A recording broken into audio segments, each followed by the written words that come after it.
Happy New Year! Asya Christmas una. Kaya medyo wala ka naka-service sa December 28. Kaya join ka sa Mahayag. Walang dihay-dingan hindi rin nagsimba. Wala ta diri ka dito ta sa Mahayag ni join sa Thanksgiving sa atong Lutheran Church dito. And today, the first Sunday of 2026. Sagaran sa ato, doon na tayo itawag na New Year's Resolution. Kung sa kahamin ng resolution, nato ni Pablo, forgetting the past and get towards what is ahead. Yan, kasagaran na to, may kang forget the 2025. Maybe not all. Let us forget those things that hinders us, but let us remember those things that encourages us to continue working in the Lord. Amen? So that this 2026, doon na tayo bagong series. Dili na ni series para sa Christmas, kundi series of messages para sa atong gitawag quote-unquote mental health. So kaning atong pandiri, backdrop ato ning alisdan. Reggie will do this week, and next Sunday we will have another theme. Christ cares for the soul. Si Kristo nagpangga, nag-amuma sa imong akong kalag. Because it's the first Sunday, this should be the introductory sermon about our 9-month-long series of sermons. Ako una, sunod si Pastor Leo, sunod si Pastor Ryan. So, ang ating isgutan karon mahitungod sa created as body, soul, and spirit. Daghan karong panahon ng adunay confusion. I do not know if you who are here in this sanctuary have also confusions about theological standing before God, about our emotions, about our feelings. And maybe our online viewers also who is watching us online, and maybe later you will join us over the YouTube. Maybe some of us think that there would be emotional pains, and these emotional pains, we think that it will weaken our faith. Dahil mga tao na magunahuna na sila'y sakit sa ilang dughan, magunahuna mga tao na medyo dili maayo ang akong pagbati, mga nga luya ko karon. Magunahuna po sila nga ang ilang pagpangalagad, ang ilang pagtanaw sa ilang kabalingon ngadto sa Dios, weak usab. Tungod kay ang tao nga weak ang emosyon, mahitabo weak po ang iyahang pagtuo sa Dios. Is it true? True or false? Ayaw lang tubag. Kaya may bala na niya ka. You just say it in your heart. Tinuod ba ka na kung maluya ko emotionally, luya po na akong pagtuo sa Ginoo? Others think mental struggle has nothing to do with God. Nasa iwan may nga, ay wala nila po. Anong imong gibati karon, kanang imong pagkaluya karon, wala ilabot sa imong relasyon ngadto sa Ginoo. Pero kanang malagi mo simba. Kanang mga nasakitan din ka, marang lahi ang gibati.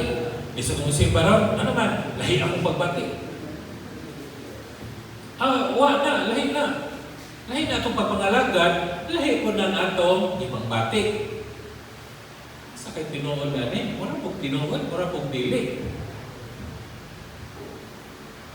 O, bisan ang uban, mayon sila nga, ang angayan mo, magpa-injection ka ito ni Dr. Asa ng doktor kitang injection o may psychological problem? Andan, kung makikita si Dr. Andan Aning, advertise ka na po, Dok. If any one of you here, and even our online viewers, nga medyo di na gyud mag-control imong emosyon, medyo mo na kag mabuang diha sa imong gilingkuran, pwede ka magpa-appointment ni Dr. Andan. Injectionan ka dito. Pag na-injectionan ka dito, hoy-hoy na yung mga baga, di na ka masuko, tam na ka. Ngayon ba, mingon anak nga, haron ka makalma, injection. Nang uban gani, matrauma na. Di na ko pagka-injection, asa man ka, agtokosta ka sa building, ano man. Lamig yun, Superman. So lai, tugpan mo, sinisiyo na tatinag piso. Ang uban sa amin niya, pinanaman siya. Ginaya ha? Personality na niya, na napagkatabian, na maghihuna-huna o negative ng mga tao, hindi mga tao nga mga kalingaw, dali na masuko, isa gamera kaya, iyan ang yun ang personality. These are the confusing feelings and emotions and even happening in Christian churches this modern times. Ug mao ni nakaingon nga nagsabot ning tulong ng mga pastor nga atong himuon mag-series ta og sermon about mental health. Kinahanglan makasabot ang congregation. When I say congregation, the true believers in Christ. Nakatubig pa believers in Christ, makasabot mo pero di mo kadig deeper nga nung inun-ani magyud. Kung ako makasabot mo nga di mo kapugong. But if you are a believer in Christ, kung makasabot mo aning series of messages, mingan mo, mao din siya.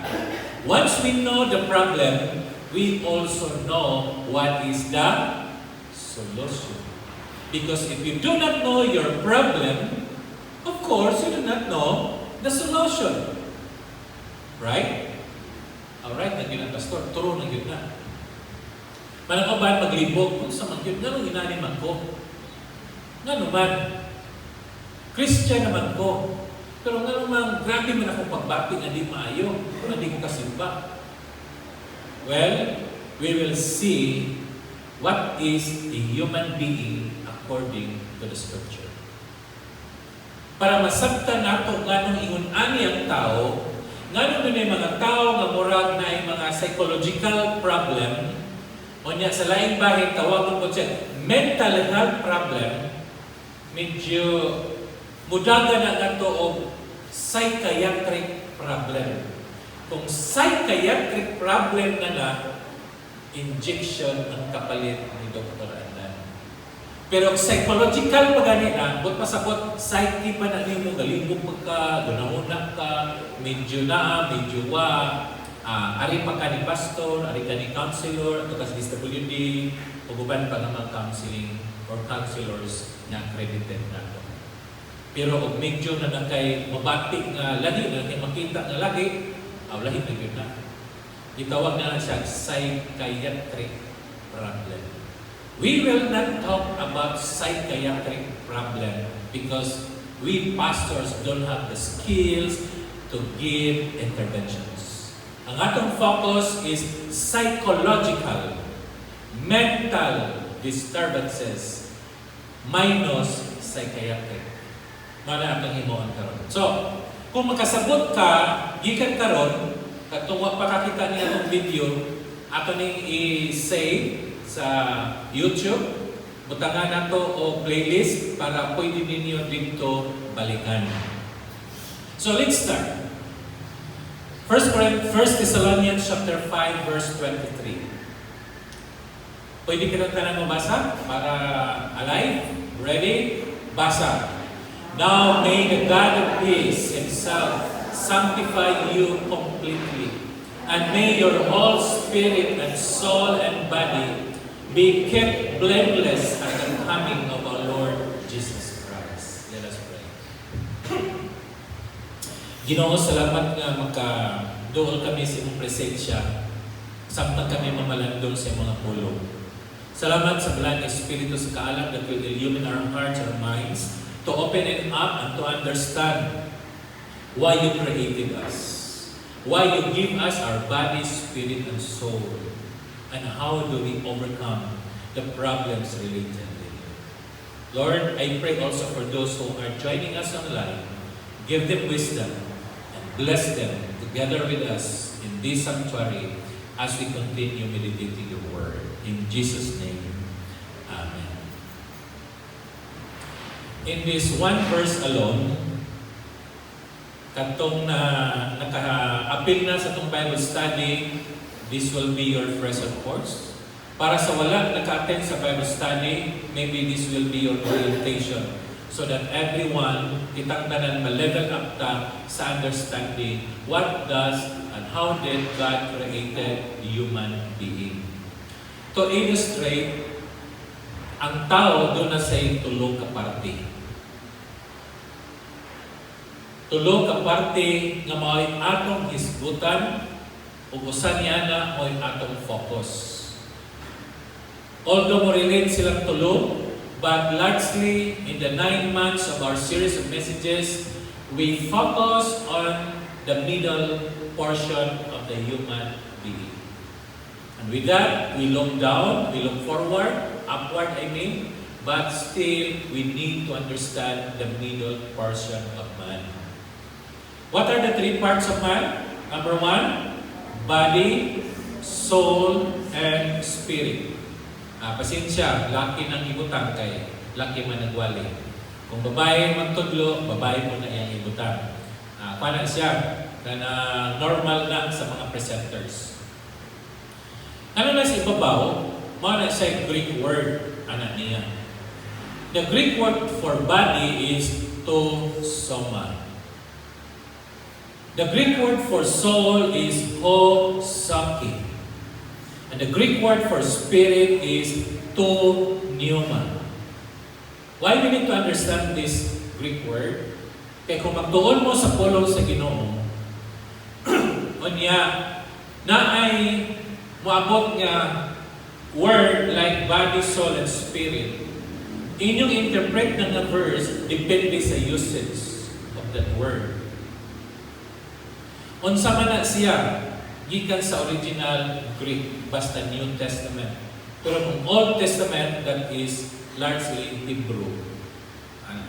So, ako lang nang ibutan para sa tanan nga maminaw, even those who are fan of getting the Greek word, we know it. So, ang tao, doon na siya lawas, kalan, o espiritu. Para sa review lang very quickly, there are 3 parts of the body, 3 parts of soul, and 3 parts of the spirit. Isa na kahinumdom.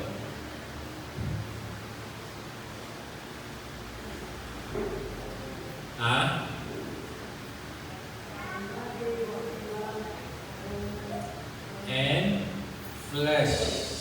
Ang body is blood, bone, and flesh. How about the soul?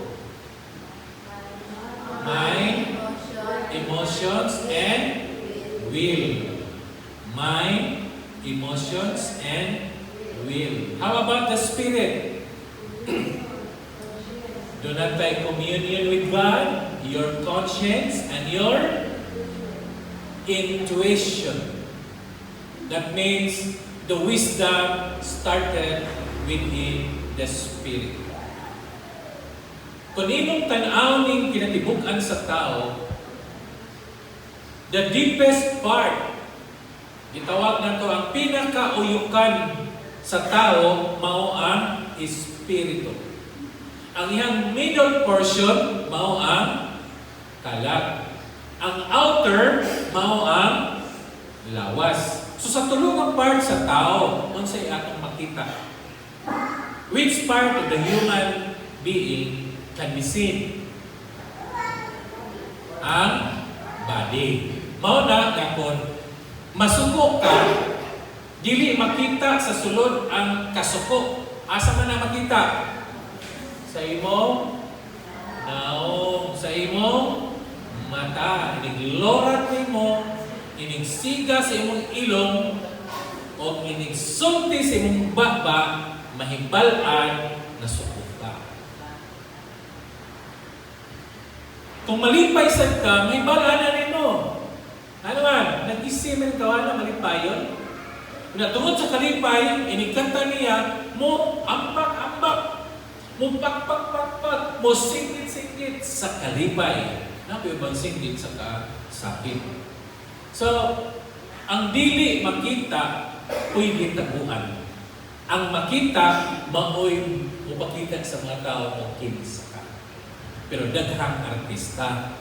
Nga naman, bisag perting sa kuha, ni sila niyapan, okay ra, ito, kamay ka. Pero ang kasing-kasing, suko kaayo. Pero napayuban, di dyan madag artistahin. Ibig gamay lang yung debate, may gawas ang baba yung noun. Nagmudok, usa ka kilo na ang gitungtong sa noun. Unsay problema ni mo? Wow, may problema. Pero ang baba, ang noun, problematic. Now, dali na nato na sa masulbad. Pero ang dili masulbad nga dili masulbad mao ang mga artistahin nga mga tao nga bisan bugbog na ang iyang emotions pero nindot gyapon ang iyang naong lisod sulbaron ang naa sa sulod. Kinsay makasulbad? Kana atani o bantay kada karon kay first Sunday pa man nga introductory, we need to see the source of our wholeness. Kinsa man gyoy source sa atong pagkausa ka tawo, body, soul, and spirit. And after that, kung mamuhat ang Dios, unsay ang scope? Asa man siya taman mamuhat nimo? Taman ra sa imong pagkaluwas? Taman ra sa imong lawas? O apil ang imong kalag? Then, the subject of God's care, asa mang dapita nga ang Ginoo mo ambing? Espiritu ra? O imong kalagra, wala kong lawas? Walang ubang naong hiwi? Ang ubang lawas na ay bako? Ang ubang lawas na sakit, nga hantod karon wa maayo? By the way, namatay mo des Pastor Trigo. Franco Trigo, ni kaliwa na, kay tiguang na, nasakit na. Nya kay healer man to siya, sa kaayos ang kabalingon. Nasa man i-care sa Ginoo ang ministry niya o ang kabalingon. These are the things nga maguna-una ta o unsa. Ining atong series of messages will give us light on the things that are happening in you and in me. Let's start. The source of our wholeness. In verse 23, nag-start ang verse of sulti. Now may the God of peace Himself. Kinsa ang nagsugod? Kinsa ni siya? It is the God of peace. Now, Paul writes to a suffering church. This is the historical background, reminding them that sanctification flows not from circumstances, but from the character of God. Ang pagbalaan sa tao, wala nagdepende sa panghitabo. Ang imong kalipay o ang imong kagul-anan, dili magdepende sa imong sitwasyon karong adlaw. Ay, masukanan ko karon, nga naman. Ako mga anak, grabe kayo ka, maldito. Without beauty sila maldito, malipay ko. So mga anak, ayaw pag maldito, kaya aron malipay ko. So ang imong kalipay, ang imong kabuol, nagdepende sa sitwasyon. True or false? Yan si Pablo. Ang imong pagkabalaan dili nagagikan sa sitwasyon or circumstances of your life, but it comes from the character of God. Who is our God? God of peace. And this God of peace has been contrasted in two things, external and internal turmoils. When you see external, mani siyang mga persecutions, mani siyang mga buhat sa kalibutan nga makahatag kanimo og babang nganong ikaw dili motubo sa imong pagkabalaan sa Dios. When we say internal, mao na ning atong emosyon, atong hunahuna, nga maghunahuna ka nga dunay kahadlok. Di ka hunahuna og tarong nga naman. Tungod kay maluoy man ko, pero lisod man sad. Asa man yun ni? Tawag natin niya na internal. The emphasis here of Paul's letter is on God Himself. Ang Diyos as an active agent of change.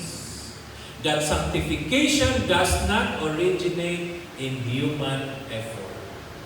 Ang atong pagkabalaan adlaw-adlaw, wala nagdepende sa tao. Balik ko na to. Ang pagkabalaan sa tao adlaw-adlaw, wala nagdepende sa tao. Marang mga tao nga maghuna-huna niya na maningkamot kada adlaw, maningkamot ko, kinahanglan di ko masuko, kinahanglan maayo ko, kinahanglan magpugong ko, maningkamot yun ko kada adlaw, aron ko mabalaan. Ito ba na ikaw? Mao ba na ang imong sitwasyon karon? Nga maningkamot ka? That you will exert every effort aron ikaw mabalaan? The answer is no. Kay ang kalinaw nga gihatag sa Dios is about relationship and promise. Dili mo ipasabot nga kalmado ka, maayo imong emosyon mo nang balaan ko karon. Pag napungot na ka, paglahi na imong hunahuna, di ko balaan karon, demonyo ko karon. Mga tao masuko, ay praise the Lord. Sige, praise the Lord ka karon, demonyo ka. Di ba? Because people think na kung masuko sila, demonyo na sila. Gigamhan na sila sa demonyo. Mo nang kinahanglan ka, maningkamot, nga di ta demonyohan. I-deliver ka. Ipa-encounter ka sa Ginoo. May tawag, encounter with God. Kung di man na, i-deliver natin, deliverance. Why? Maningkamot na igsoon na mabalaan ka tubangan sa Diyos. Kung na ikaw, every day, ang imong struggle. Because sanctification is not an effort of man. Ang pagbalaan sa tao, dili tungod o gikan sa tao. Makahimo magkas pagbalaan sa pagbalingon? Dili. So kisa yung balaan ng pastor? Ang Diyos. Ang Ginoo mamuhat nimo nako aron inigsulti nako Dios nun, inigtanaw nako Dios nun, iniglakaw nako, inigbuhat nako Dios nun ton kay Dios namuhat dinhi kanako. But remember, ang uban maingon, Pastor, tinuod man ang struggles sa atong kalag. Manang mabilin ko ng atong kalag, magunang atong espiritu. Ano mabilin man? O kaya ito espiritu luwas na atong kalag, wag pa man maluwas. Wala pa maluwas imong ka. Ano, naluwas man ang imong espiritu. Lahat natin na later. Number 2. Unsa may scope sa trabaho sa Ginoo? Saan ang scope? Pasabot, unsa may hilangdon? Asa man taman ang trabaho sa Dios? Ingon ang versikulo sa ito nga, sanctify you completely. Sa man ang completely? What is complete? The term translated completely carries the idea of totality, kinatibok-an, walay ma-miss out, tanang apil. When we say totality, completely. When Paul writes and said, completely, both ipasapot, gikan sa imong lawas, imong kalag, o ang imong espiritu, komplituho na niya pinaagi sa iyang trabaho. Sanctification is described as comprehensive, not selective. Yung ibang tao niyan nga, uy, ako namang espiritu giluwas, ay mong kag, wak pa, kay buhi pa man ko.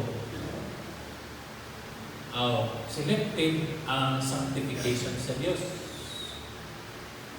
Balaan, not only your spirit, but your soul is also balaan. But this balaan, kada adlaw nato i-experience. God does not save the soul when neglecting the rest of that person, because faithfulness and emotional exhaustion can coexist. Pwede ka na faithful ka sa pagpangalagad sa Ginoo, and yet you have internal struggle. Alagad ka sa Ginoo. Dasig kayo ka mangalagad sa Ginoo. Pero tayo mga tao na bisan sa kadasig, inibuman sa pangalagad, mahuy-huy ng iyahang abaga o mag-struggle siya. Ano man, nasa struggle internally.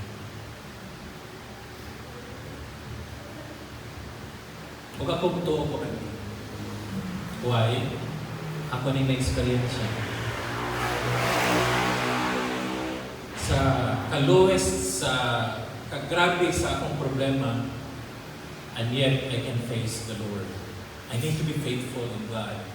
Pero human sa service, human ko makadungog og something, iningabot ako sa kwarto, na may kuligato ng perting kapuya, ngano, what is 1 hour of standing here preaching? Pero nga naman yun, iguman og wali, perting man kapuya na akong lawas. In those times, because I have internal struggles. So, pwede na ito taguan ang atong internal struggles. And this will ruin our bodies literally. Ato lang gihinaw na panig, ang trabaho sa Ginoo walang nagpabilin sa Espiritu. He also working on our souls. And is also working in our body. The totality, nothing is excluded. Manang atong hunungon ang pagbanhonan sa mga tao nga ang kini, spiritual yun siya kay manasigon man. Kani, mga emotional, di kayo mo spiritual. Kaya we think nga kung dasig ta, spiritual kay ka, pero kung di na ka dasig, di na kayo ta spiritual. Naipamuna-muna niya na. Na kung di ta dasig sa pagpangalagan, may ka nga, di mo ko faithful sa Ginoo. I know you experience this. Na sa panahon nga loya ka, mubati po ka nga, loya po na itong pagturo. That is wrong. We can be faithful in God while experiencing struggles. Why? Naama na to ang tag. Naapa na yung huna-huna. Naapa na yung pagbati. Masuko pa ka, makauna-una pagkakdautan, and yet you are faithful in your service to God. We accept reality. Dili namin ka nga, akala spiritual, dinidili.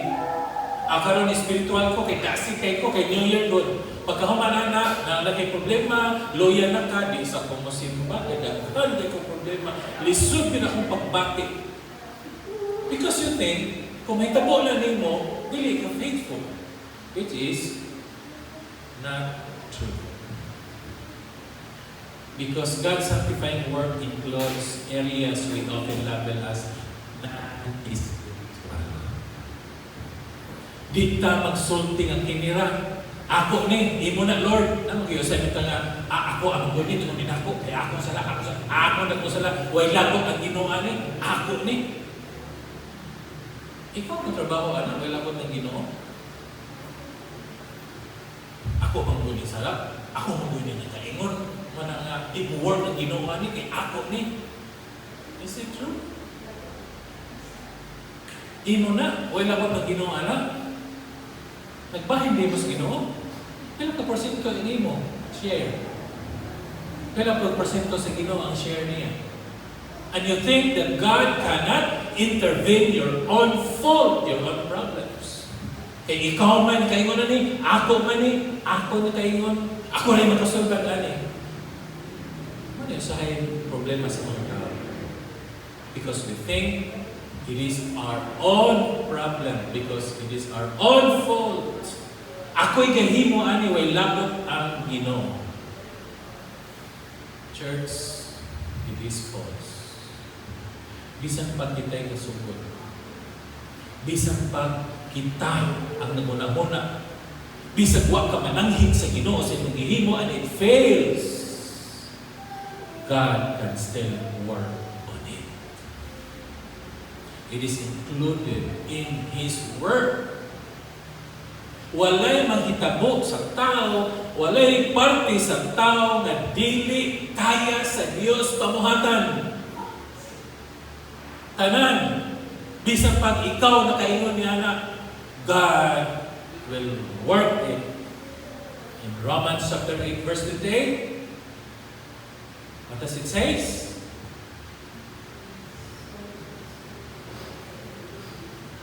What's that? Romans 8:28, all things work for good to those who love God. Manang para sa mga way Ginoo, inyo na problema. Inyong ibahin yung pagalingon, kinihimo, iya ni sa Ginoo. Manang tao maning kamot. Kay ako ning parte. This is now my part. Kanang part na sa Ginoo, kini ako ni. Manang atong kaluwasan gani, na-part ang tao, na-part ang Ginoo. Namatay na ang Ginoo, so ang akong part karon, muduol ka sa Ginoo, ako sa dawaton. Kaya kung di ko muduol sa Ginoo, o bisa na pagdawaton, di ko maluwas. Manang partnership ang kaluwasan. Dapat na iya sa Ginoo, na po iya sa tao. If that is your thinking, that is also the way how you think you're living every day. Manang struggle nimo dili maputol. Ang imong panguna-una dili masulbad. Why? Because you think that is your own part. Where in fact, everything in us, God is working. And the last truth that we need to talk about is the subject. The subject of God's work. And siya, your whole. What is whole? 99.99% germs taken by the soap. 0.01 na lang nabilin ng imong trabahon. Kay kining safeguard, trabaho ni sa 99.99% of germs. So napay 0.01% napay germs ni mo nabilin. Ikaw na yung bahala na. Wanila po itong sapot. Is it? Yun na pa?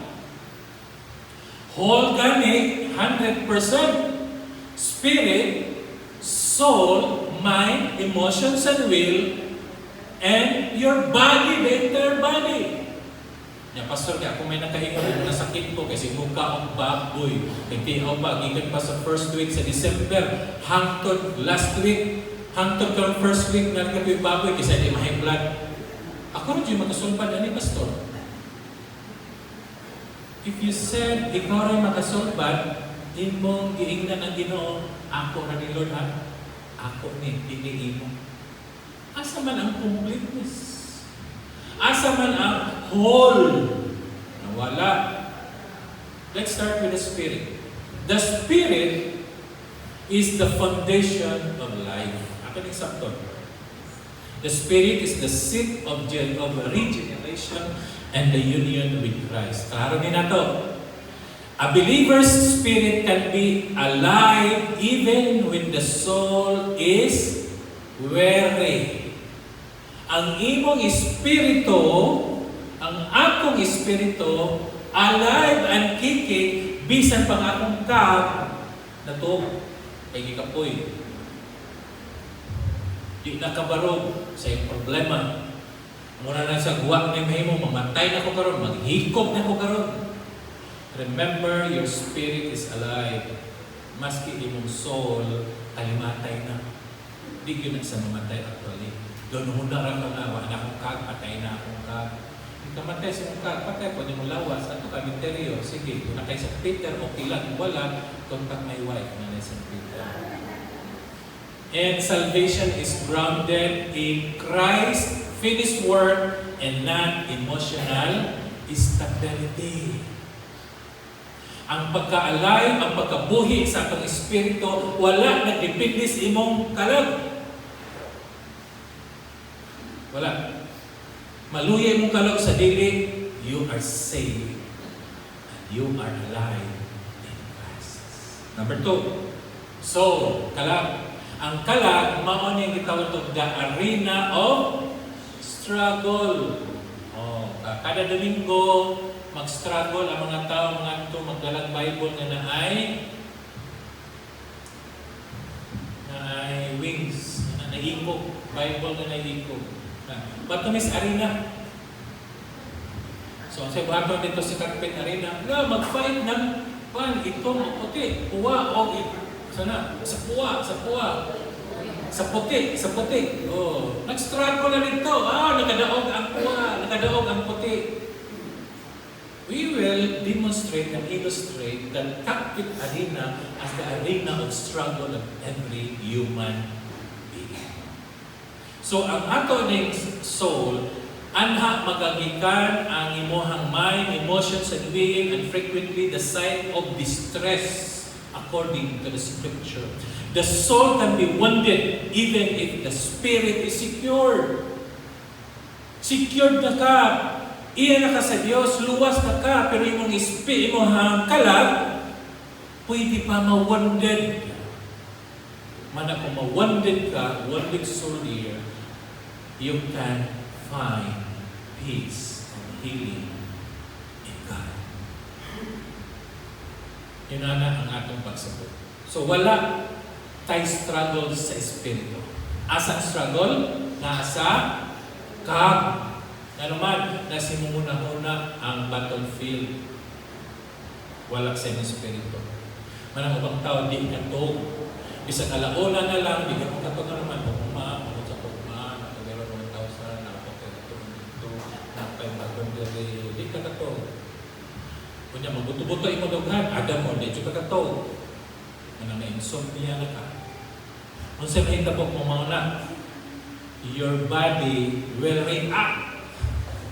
Kung di ka katog, kung ma-insomnia na ka, kung lahi na yung pagbati, nagbuto-buto na yung dughan, di ka katog, nagbuto-buto ka yung dughan. Unless yung dughan mo calm down, makatulog ka. What will happen? Your body will react because your body is the vessel that can be seen by many. The body reflects the inner realities through weaknesses, fatigue, and physical limitations. Manang naghamang kagipang bati dihaday. Mao lagi wa jud ko kay bawb nga inani mo daghamang kog sakit. Inana ka kwarta. Mao jud na number 1 ang problema. Ang kabalo na ko karon na kay sakit. Mo gani kwartang tao masakit gyud siya laban. Migraine, di nakasabot, di kumalakaw, di maligo, siya kato, di mag-toothbrush, simple living. Ano naman, may kwarta. Di bag na yung kwarta, di ko nata. Ano naman, ito na ACM. Ito na dito sa World Bank, walang muna na dito, pawag sa, ano naman, may kwarta, pero may kwarta sa mga mana nga na problema ng tao. Mana yung lawas, kaboy. Your body will react what is inside in your soul. So lay muna-huna nga, mulakaw ko, di ba active yung lawas? Bisag di madaog na lang. Kaya nga naman, mulakaw man. So lay may sunog, di ba yung refrigerator, ikaw rin warsa. Di ba man sa sunog, bisang pag-limang katao mo warsa, magbukan siguro na. Why? Scripture affirms that the body matters to God. That's why we need rests. We need medical help if we have problems in our bodies. And the bodily care are not acts of unbelief. Kana matutag hospital, dito pasabot na wala na ako. Ay, ampo na. Sige, ampuan na to. Pag mag-ampo, nag-ampo sa Galyares. Sa mga taon, nag-ampo ta na ipagatag Galyares. Unbelief man na. No, it's not. Dili tanan nga mga tao maayo sa pag-ampo. Onya, kung ikirig na may pag-ampo at pag-yapag, namatay man lang, ampuan naman ang ampo. Yung ampon, mamatay na niya sa ikaw ng kalimon. Mamatay na. But going to medical health hospitals, dilibot pa sa kuno kay pagtulong. In summary, the source of our wholeness is the peace of God. What do you mean? Have peace with God. Kaya kung wala kay peace with God, di ka katulong. May insomnia ka, kusog ka mo kaon, nanambok na ka, na high blood na ka, taas na imong cholesterol, taas na imong sugar blood level. Why? Because you didn't have peace. But God is the source of our peace. And His hope is complete. Ayaw na nga imo na. Ayaw na nga way lakot ang Ginoo. Ayaw na nga ikaw na kaingon. Kung kisabi na kaingon, ikaw raman dyan.